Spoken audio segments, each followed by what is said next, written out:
Hello, ഇന്നത്തെ വീഡിയോയിൽ നമ്മൾ നോക്കാൻ പോകുന്നത് ദൃശ്യം 3 എന്ന ചിത്രത്തിൻ്റെ ഏറ്റവും പുതിയ പ്രിവ്യൂ റിപ്പോർട്ടാണ്. വീഡിയോയിൽ കൊനുമ്പ് വീഡിയോ ലൈക്ക് ചെയ്യുക, ചാനൽ സബ്സ്ക്രൈബ് ചെയ്യുക.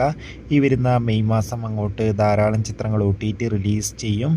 നമ്മുടെ ഈ ചാനൽ ഭാഗം പരിശോധിച്ചാൽ നിങ്ങൾക്ക് ആ വീഡിയോയ്ക്ക് കാണാം. അതൊക്കെ ഒന്ന് കാണാൻ വേണ്ടി ശ്രമിക്കുക. ജിത്തു ജോസഫിൻ്റെ സംവിധാനത്തിൽ മോഹൻലാൽ, മീന, സിദ്ദീഖ്, ആശ ശരത് എന്നൊക്കെ പ്രധാന കഥാപാത്രങ്ങളായി മെയ് 21 റിലീസിനെത്താൻ പോകുന്ന ചിത്രമാണ് ദൃശ്യം 3. എല്ലാ സിനിമാ പ്രേമികളും ഒരേപോലെ ചിത്രത്തിൻ്റെ ഓരോ അപ്ഡേഷനും അറിയാൻ വേണ്ടി ഏറെ ആകാംക്ഷയോടെയാണ് കാത്തിരിക്കുന്നത്.